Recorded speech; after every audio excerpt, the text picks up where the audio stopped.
No price talk and no Lambos. This is not another crypto podcast. Welcome to Ignition. I'm your host, Jillian Godsil, and each week we will be looking at the problems solved by blockchain. I'll be going deep with the people building the apps and communities which are changing the world around us. Hello and welcome to the EOS podcast with me, Jillian Godsil. Hi, Jillian. Nice to meet you. Congrats a lot for your award. Yeah, I'm very excited, super excited. What was the award about? Can you tell us more? I was at the CC Forum last week in London, and it was a 2-day event. I was actually co-chairing it, but they had awards. On the first night, they had like 6 different awards, and one of them was for the blockchain and AI journalist for 2019. Woo! Wow, that's really amazing. Yeah, I was very excited. Great. So we will start from the beginning. So can you tell us more about your journey with in the field of journalism and what brought you with the entire block leader? Sure, it's interesting. I mean, I have 30 years experience in fintech. Wow. My first job was with JP Morgan. That's the appropriate response, by the way. My first job was with JP Morgan in London when I left college. As a systems analyst, and then I worked in London and then Australia and Singapore and then back to Ireland. But so I was in fintech. I was doing a mixture of PR and then increasingly more and more journalism. Really enjoyed it, and I lived through the dot-com boom and crash. That was very interesting times. And then I hit a personal sort of epiphany and disaster, whatever, in the financial crash in 2008 because I hit a perfect storm where my marriage broke down and the market crashed here in Ireland. It was a very, very bad crash because we had the Celtic Tiger directly before it. So anyway, my ex went back to the UK and he gave all the debt to myself and our 2 children. That was my divorce present. I got it wrong somehow. Most women, when they get divorced, they get the car, they get the second home. I got all the bills. I was living in this big house. I moved out of the big house and I was trying to sell that big house because I couldn't afford it anymore. Everything was going crazy. So I made a video and the video went viral and I went viral. Wow. So I ended up sort of being the face of austerity in Ireland, if you like, because my story kind of epitomized everything was going on. And I got a cash offer to buy the house for $500,000. Mortgage was more than that. So the banks refused consent to sell and they preferred to repossess it. And they sold it the following January for a 10th of its price. So in the midst of all this, my life's been turned upside down, personally with the divorce and all that, and then with losing the house, and then my business was failing because I was fighting on so many fronts. But in the midst of it all, I understood that there was this narrative that the banks were saying that the people were gaming the system. Ordinary folks were gaming the system. And I kind of went, I've lost everything, and it's kind of tough, but I didn't kill anybody. I didn't do any pretending. I didn't gamble. I didn't steal, rob, whatever. So I got a bit angry, and the anger I got activated, became like an accidental activist, if you will. And so I began ranting and raving against the banks and how everything was wrong. And when the banks repossessed my home, I had no choice but to go bankrupt because we don't have parity of risk here with the banks. The laws are not the same as other countries. So I was the first female bankrupt under the new laws. And then I realized that as a bankrupt, I wasn't allowed to run for public office because we had inherited arcane laws from the UK that said somehow being financially broken or failing financially was less than, it was a shameful thing. And I kind of went, So I brought the Irish government to the High Court and the Supreme Court, and I argued that my constitutional rights were being infringed because I wasn't allowed to run for public office because I maintained I was a perfectly good citizen. And just because I'd failed financially did not make me a bad person or not fit for public service. 100%. So I changed the law. Yay! It was kind of fun. And then the next elections were the 2014 European parliamentary elections. So I ran in that in Ireland South, and I got 11,500 votes with no money, no party, an independent. I was very proud of what I did.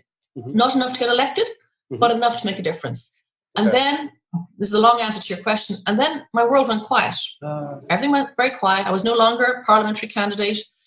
I couldn't get work. Everything just went very quiet.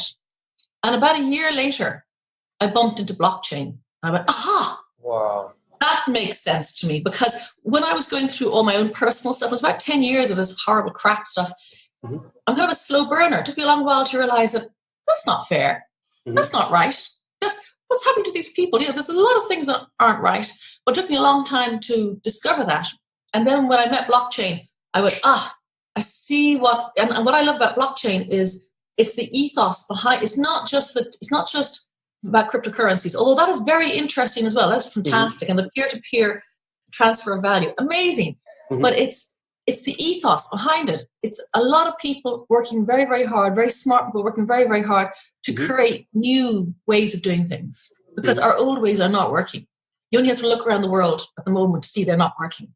Yeah. So the entire system which the blockchain was building, like the entire shift of, if it's safe to say power, but I would say like decision making and governance was actually shifting from like one body to the entire community. So was it that which attracted you towards it? Like in simple words, decentralization and distribution of power? Hugely, because when I started to look into these things, I didn't notice them before, because when you're living your life, you just go along and you're grand and whatever. And then I started to look at things and I went, well, hang on. And every year Davos, Oxfam publishes a report. And we know this. 1% of the population owns 80% of the wealth. That's worse than feudal times. Yeah. That's worse. I mean, our modern world is supposed to be about opportunity and equality. And we have advanced in many ways in those areas. There's a lot more. In Ireland, we've got same-sex marriage. We have we've loads of women's rights are represented properly. Diversity is much better. So as a society as a whole, across the world, we are engaging in improving equality of opportunity for everybody. 100%. But other ways we're not. In other ways, the centralized control of governments, of finance, they're keeping people down. And I think it's not that I'm an anarchist. I'm a very middle class woman. But I'm kind of going, this is not right. So that's what I love about the blockchain. It's like it's from the bottom up. Yeah. It's for the people, by the people. It's by very intelligent, smart individuals who are building really interesting products and projects. Exactly. And it democratizes opportunity. That, for me, is the big, big plus. And it's inclusive. It's inclusive. Exactly. Yeah, I agree to that point. I mean, even if the companies and the projects which are working with blockchain right now, but still they are keeping the very fundamental ethic of the blockchain that, it is for the people, and the people need to have that say in the decision making, or their participation in the decision making. I mean, this gives like a very selfless feeling to the systems, and this is like adding to this. I mean, what do you think that like blockchain is bringing to the traditional systems, or how it is changing the traditional systems, especially the financial systems which has existed in the past? I think it's blowing them out of the water. And what I love is I was at okay. But when I was in Cape Town earlier this year at a banking conference, actually, and there were a lot of very earnest bankers there saying we need to look at the unbanked. We need to bank Africans who are unbanked. And there was a huge talk.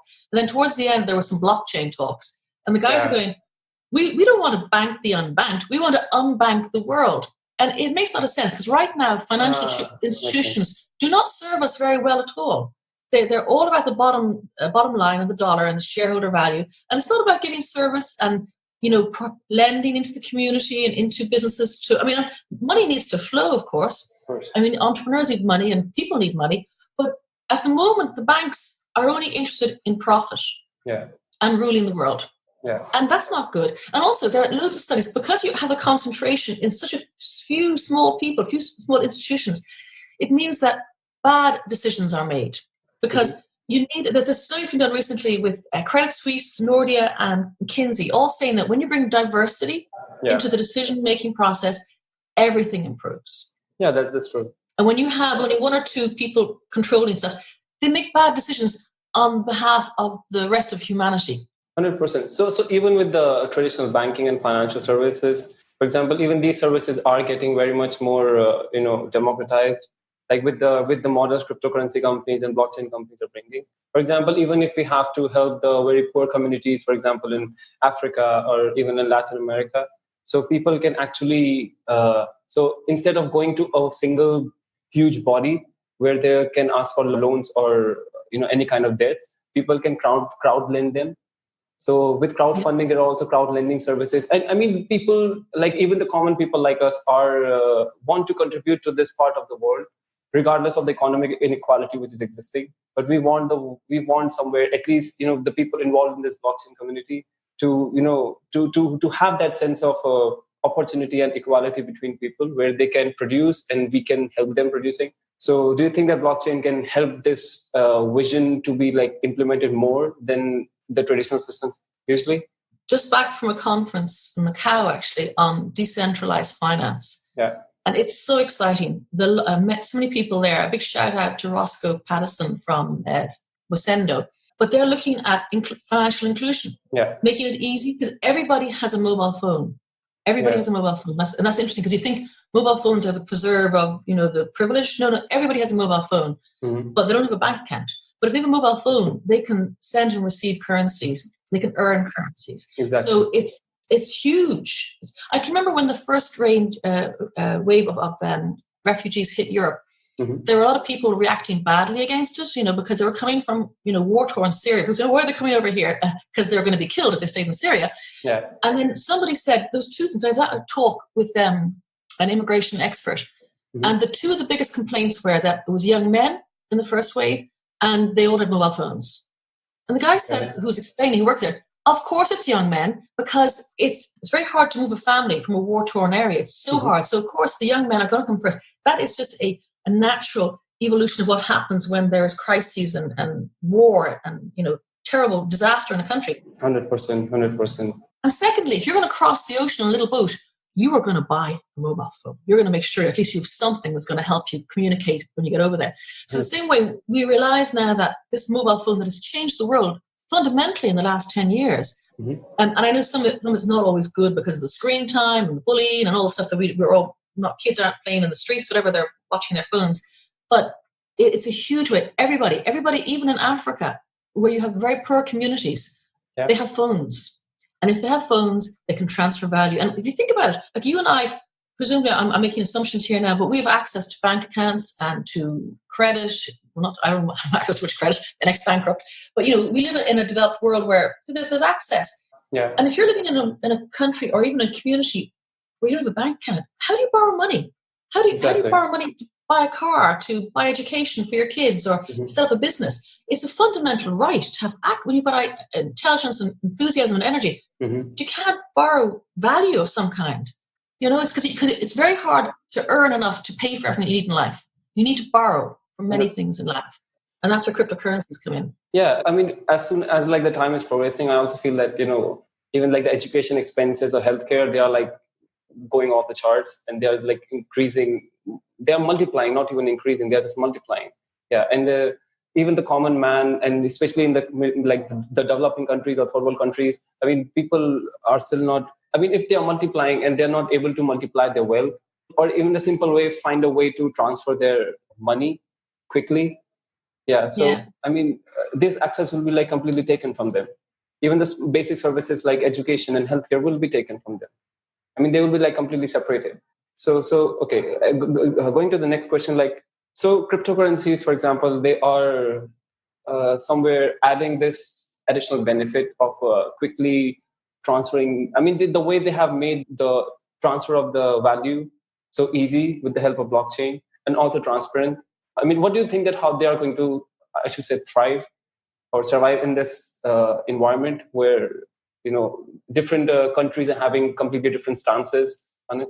Well, it's not easy. And fear is a big barrier in terms of institutions fear cryptocurrencies and blockchain, because they see it like the whole sort of anarchistic, mad, sort of crazy people. And I know I did say we blow the banks out of the water. I can live with the banks too, as long as they clean up their act. But it's scary, and change is always scary. And the expression, turkeys don't vote for Christmas. So the same way, if you are in charge of a country, a sovereign or an institution, whatever, you don't want to give away your power by allowing cryptocurrencies to become the de facto standard of exchanging value. So there is definitely pushback against it.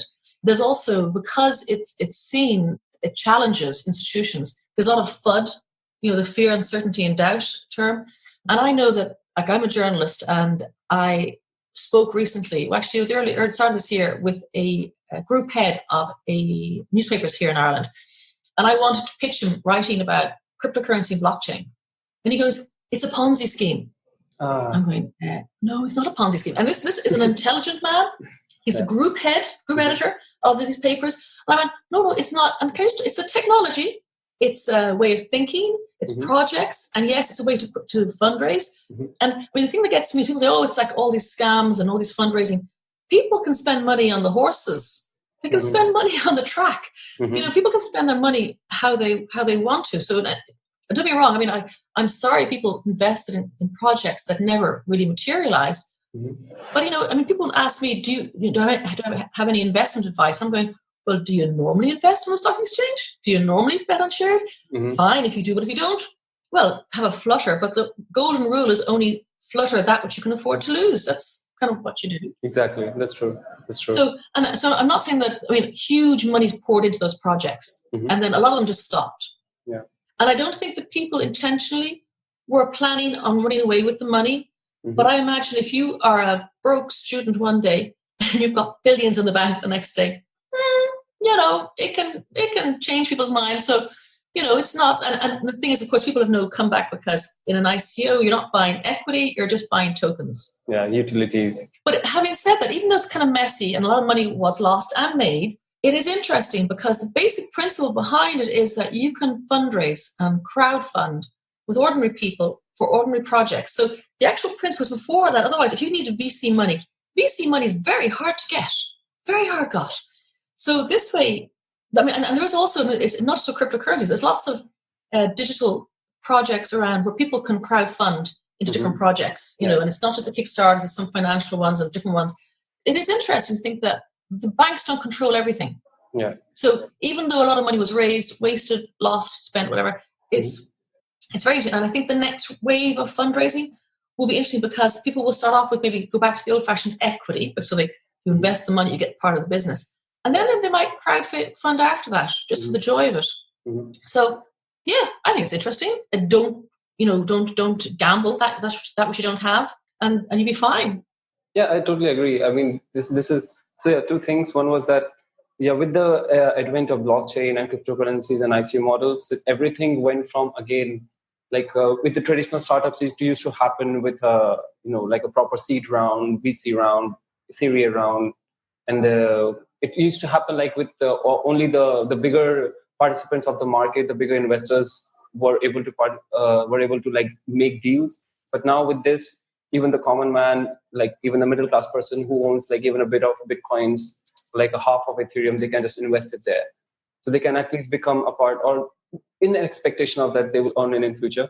But okay, the second point was that second point is the main purpose why we are having this interview. So there is all sorts of, I would say completely false sentiment and understanding about the cryptocurrencies. Like you said, it is a Ponzi scheme, or some say it is like just a multi-level, marketing or earning scheme. Or some people say, especially in Asia and India, we hear this, that Bitcoin is not backed by anything. So why do you think it should? Why should we invest in it if it's not backed by anything? I mean, I just want you to, if you can, like clear these basic. Clear these doubts with a basic definition of cryptocurrencies, and let people understand like what it is backed by, and how it is not a Ponzi scheme, and what is the advantage which blockchain is offering to the cryptocurrencies. I mean, what exactly cryptocurrency is. So coming this from like an expert like you will help them to, Well, I don't call myself an expert, an enthusiastic advocate, but Well, it's interesting. With Bitcoin, its value is in its scarcity. There's 21 million. Period. That's it, right? So even gold can't offer you that, because gold, more could be discovered. I know it's technically a finite commodity, but there could be more discovered. And it's interesting if you think about it. Let's do two things. Why is gold precious? Because there's a limited amount, and we have decided as human beings that it has a value. But we know in the history of money, it used to be shells, it used to be barter, it used to be salt, it used to be spices. There's a lot of things that have had value for exchange of value throughout the history of money. So I think what's interesting. I think that Bitcoin is more finite than gold, because that's all there is. It's a mathematical certainty. And then secondly, people say, why would you trust it? Why would you trust modern financial banking systems and fractional lending? I mean, that's what caused the crash in 2008, because the banks took in all their money and then lent it out and couldn't cover what they brought in. I mean, like, if you actually sit back, if you try to explain to a child how banking works, they go, that doesn't sound great. You buy a car, you go to someone else and they lend you back the car and they charge you a fee for using your car. That's the same. That's what banks do with our money. So it's, and I know we need banks, or we need some sort of financial institution to provide credit and have flows of money. We know that we can't live in a world without banks. I don't want to go bartering my cow for your chicken, whatever. But it's, modern banking is, it's not working. It's definitely not working. And also people talk about the Ponzi and the scheme, whatever. There's so much money laundering done in fiat currencies. We see it all the time. Banks get charged huge, huge fees because they've allowed some cartel to launder all their drug money through, whatever. And even I'm an ex-JP Morgan girl, but JP Morgan owns a ship that was found recently with $1 billion worth or $1 billion worth of drugs on it. The whole ship was coming down in drugs, owned by JP Morgan. So it's, before people start pointing at Bitcoin and cryptocurrencies, look at what we have already, and it's not working. I think that's the big point. It's not even like what's right and what's wrong. It's what works. And right now, finance for most people in this world is not working. And even I live in Ireland, which is a developed country, and we are the fastest growing economy in the EU. We have huge problems with credit flow. We have a huge housing problem, crises, not only with homelessness, but also with couples that can't afford to buy a house. They can't afford childcare. They can't afford to buy a house. There's no credit. So you have this in a supposedly modern country that's doing well, huge problems with credit. So there's a whole rake of things that aren't really working. And the banks do not, I'm not saying they have to be social, they don't have to be like a CSR, corporate social responsibility, but they should provide a service. And they're not providing a service in the main at the moment. I mean, there used to be, I met a friend recently, cooperative banks. And cooperative banks have goals other than making profit. So if the cryptocurrencies come through and the blockchain comes through and it makes banks reevaluate, happy days. I don't really need to shoot all the banks or the bankers ever, but I'd like to make them accountable. And I'd like to have better access to finance for people. And let it be at a community level. Maybe that's the whole thing about the decentralized finance, is that maybe someone wants to fund a small mechanics garage, and they can do it in the community. And it's a way of transferring value and accounting for everything so people don't run off with money in the middle of the night, whatever. That's so cool. There's so many more opportunities that are available for people and high levels. And also things like houses. In Ireland, we have a big thing about owning your house. I mean, people can't afford houses now. But the whole notion of tokenizing houses, so you can own part of it and rent the rest of it or sell the rest of it. There's like weird and wonderful ways of approaching stuff. I'm going, wow. Because if you think about it, the term mortgage, it's usually the biggest loan people take out. It means a death note, a DEATH note. So you have it till you die. What if we didn't have to take a mortgage out to own a house? Exactly. What if we could take a loan out that was, we only had to buy half the house, but we still lived in it there's just so many different ways of doing things. Yeah, tokenization. And cryptocurrencies, they blow everything up in terms of thinking, or unthinking the world. Yeah, definitely. I mean, with this, okay, again, two things. First thing was that, I mean, so this entire comparison which is done with Bitcoin, that it is kind of supporting more criminal activities like, money laundering and even in the crimes, like maybe terrorist funding or whatever.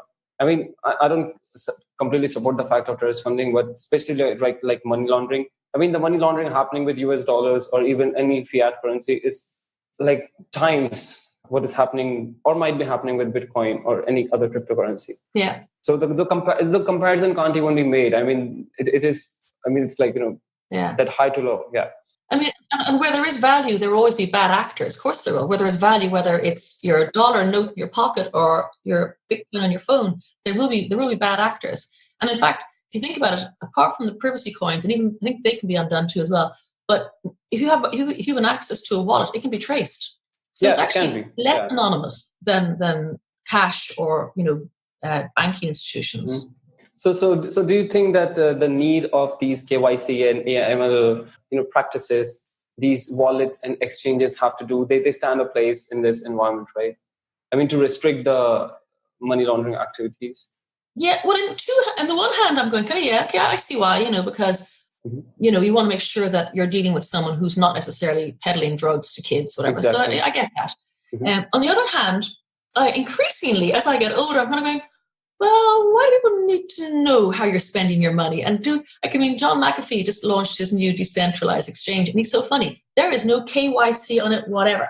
And he goes, if the SEC comes after him, they eventually find him.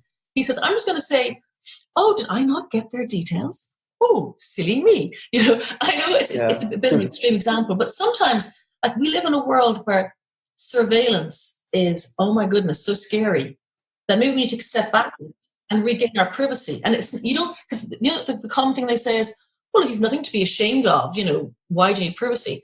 But privacy is the center of a democratic world, because if you don't have privacy, then you have surveillance. And then, so it's not that I believe in KYC, and I don't peddle drugs to kids. So, I'm quite happy in some regards, but it's not the end of the story. And there are brighter minds out there who will unravel and unpick this thought process. And I'm not quite sure where it's going. Slow burner, take me a long time to figure out by myself. But I'm sure someone's going to come through and say, do you know what? This is a better way of doing our society. Yeah. And I think stepping back from this surveillance is definitely a good thing. Yeah. I totally agree. Adding to your point, like what is happening with our data, our information, the way it is being sold, or I would just say like traded with other companies. And even like the smallest thing, like our financial transactions, our likings and dislikings on what we are spending our money on and whatnot. To certain thing, I think, even a common person and a common man should be given that privacy. That, it's my thing. And it should be given the freedom. Yeah. Yeah, because apparently someone was saying to me recently they're applying for a mortgage, and the bank went through their bank statements with a fine tooth comb. And if they had, Paddy Power is a big online betting company here. If they had an account with Paddy Power, they weren't getting the mortgage. Yeah. I'm going, so someone, I don't know, maybe they spend €20 a week, whatever, on the GGs, and a bank's going to say you're a risk for not repaying, I'm kind of going, that level of intrusion into your life. It is scary. I know they have to do diligence, but that does seem crazy. And they look at everything you spend, and anything they don't like, you're not getting that mortgage. Makes sense. That sounds a bit horrible to me. Yeah. So okay, in this entire scenario, these bigger corporations are taking a little control over our data, but with this, there are still, we as a community, we also want to control the scammy activities or the criminal activities happening with the cryptocurrencies. So where do you think the role of a bigger legislations come in place? For example, countrywide or international regulations? Yeah, that's a really good question. And do you know why it's a really good question? I think that nobody who lives in the developed world, apart from Mr. McAfee, would argue against regulation, because regulation normally protects. The whole idea is it protects people and communities and countries. I think the problem that we have here now, the regulators are trying to put a square peg into a round hole. And I know from speaking to legal experts and regulatory experts, the biggest problem is they're not really understanding what it is. They're afraid of what it is. So they're trying to clamp it down as it is, rather than saying, okay, this has some really good points. We don't like it when it does this, that, and the other. And we don't like this because that may be impact. But let's figure out how to make it work in what it is, because it's not an apple, it's an orange. And until regulators figure out that it's an orange we're dealing with here, which has bitter skin and needs to be peeled, it's not an apple. And I think then they will make better decisions about how to regulate it. And yes, we live in a world that's regulated. There are speed limits on our roads. There's a reason for it, because most of our rules, a lot of our rules are there for the protection of the citizens, and they're voted on and they're brought or whatever. But I think the regulators have to stop looking at it as an apple and realize it's an orange. And once they do that, I think that'll make a difference. Yeah, 100%. I completely agree. And I will say that, this is exactly what is happening in India right now. So there are, for example, this case happening between the Supreme Court and let's say just the crypto community. So the case is between the crypto community and the RBI, the Central Bank of India. So they kind of posed a ban on all the banks and ordered them not to partner with any of the cryptocurrency companies or exchanges for this matter. So the case which is happening is in this direction, that RBI wants to restrict the use or even trading or any kind of activity related to cryptocurrencies. And the crypto community of India is saying that don't restrict them. We ourselves want it to be regulated. we also want that these any kind of criminal activities regarding cryptocurrencies, they should be controlled, they should be curtailed, and we want that the government or any kind of penal action. Government should put penal actions or any kind of like a strict law to restrict the criminal activities, but don't take the entire freedom of working with or kind of trading with the cryptocurrencies from people. Again, in the freedom direction, it is the financial freedom of people to decide what they want to trade in. Even if it is volatility can also be turned out in a positive direction if used smartly. But we want the entire ecosystem to be, regulated. And this is, I think, what the most of the people in the world feels. But isn't it funny that banks make decisions? I'm sorry? Banks make it here in Ireland too as well. Last year, they withdrew checking facilities to anybody involved in cryptocurrency business. Yeah. And the irony, one of them that they withdrew the checking facility, the banking facility from, was an exchange, a crypto exchange based corp that had been sponsored by one of the pillar banks here, that had won all the startup awards. And its biggest sort of tagline for its success was to say to its customers, look, you can move money from your pillar bank into our account. So it's not dodgy. All the KYC is done. And then they pull the plug from them. They have to find another bank in the SEPA area to be able to do the deals. So I would say, who died and made the banks king? How can they just decide what they want to do? And secondly, yes, by all means regulate, because there's a lot of, and you think of it too as well, so I'm jumping here now, but you go to countries like Venezuela, where the local currency is worth nothing. So people have to use cryptocurrencies to exchange value. Otherwise, their money lands in the account and it's gone the next day. It's worth nothing. Yeah. So people need this. This is important. Yeah. 100%. The countries which is having really high inflation or the economies are not performing well, people of these countries are finding Bitcoin as a safe haven, and in storing at least storing their money in Bitcoins or other cryptocurrencies, because the inflation will not hit Bitcoin as hardly as their local currencies. Right? Yeah. But coming back to the Asian scenario where China has already banned, but these days we are seeing people in this Asian crypto community are getting quite optimistic, because Xi Jinping said some good things about blockchain and about their entire digital currency environment.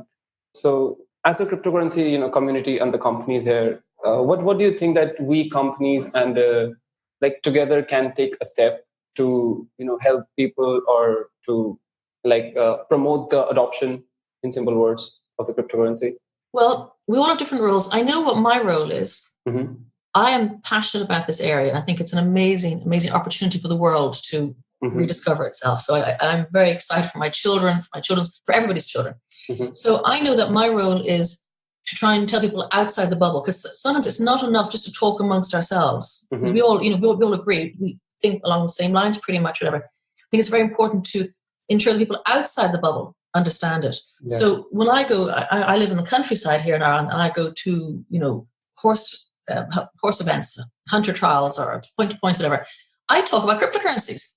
They almost see oh no, we're going to talk about cryptocurrencies. These are horsey people. They don't know anything about cryptocurrencies. But I was out on Monday with a bank holiday, a public holiday here. It was so funny because the son of one of my friends was there, and he's only 13. And I said, have you heard about Bitcoin? He said, no. I said, you haven't heard about Bitcoin? Let's talk about it. He went off, got his mum's phone, starts Googling it. And I said, go up and find out Bitcoin. And his mum is a bank official. She's like going, oh no, what have you just said to him? And I said, he needs to know about Bitcoin. The kids need to know about Bitcoin. So what can we do? We can cherish and support, especially the good projects that are coming through. I'm not so concerned. The scammy stuff out there, that doesn't really bother me so much. I think the good projects that are actually doing good things, let's support them, get behind them. And let's tell everybody, tell as many people as you can outside this whole sector. Because when you're in it, you're in it. I mean, I've just come back from London. Great fun. Everybody talking the same language. It was wonderful. It was a lot of fun, a lot of in-jokes too as well, whatever. But you step outside the conference center, someone in the street doesn't understand. So we really, for those of us who want this to work, we have to start telling the non-crypto, the non-blockchain people why this is important. Yeah, 100%. Right education and right awareness is extremely important in this industry. Yeah. Yeah. Okay. So, just the last question. I mean, so taking it back to like a global scale, like where do you feel this entire blockchain and cryptocurrency industry as a whole is lacking, or I mean, what are the shortcomings it is facing to push itself or to boost itself in the modern environment? I think the biggest impediment, and certainly for me, even though I work in this area, ease of use. Like it's always hurry up, people. I know there's different projects out there that are making it easy to send money, like clicking. I want clickable money. I don't want to all those keys and stuff like that. And then it's funny, someone else said to me, actually it was John McAfee again, he said, you are your own bank. Now, I don't know, am I copying it? I don't want to be my own bank necessarily. I want to be able to not, if I lose something, for someone to help me find it. And I know that sounds, maybe it's an age thing, maybe I grew up with that area, but I think it needs to be easier. It needs to be easier, certainly. I mean, I can understand the power of it's your own bank. I do understand that, but I'm not going, could someone else mind that for me? And actually, a friend of mine, again, actually I mentioned him again, Roscoe Pattison, he's an educator as well, an Australian living in Vietnam. He's an educator, and he's educated thousands of people on how to set their wallets and how to get their first bit of Bitcoin, whatever. And he said, invariably, these are people who are interested. They have a break, they come back and say, can we skip the bit about the private keys and the public keys? And like he's going, what? And I understand that. And maybe I am those people. I just want to be able to click stuff and say, there you go, and have it come out of my account and into your account. And so is that easy? So the engineers and the programmers and the developers and the futurists make it easy for us old folk. And presumably the younger guys will have no problem understanding. But if it's easy, it must make it easy. Yeah, 100%. I mean, if it will be easy, then it will be, I mean, even then the non-crypto community will embrace it more, right? If it is easy, they want the entire ecosystem to get easier, to get more accessible. And Yeah, I think ease of use for me is the biggest thing, because when I transfer coins, and I don't do very often, I don't have very many coins, but when I do, I'm not going, oh, hit the button. So, make it easier. 100%. Yeah, even if this happen, like, I mean, so the cryptocurrency in itself is a very big word.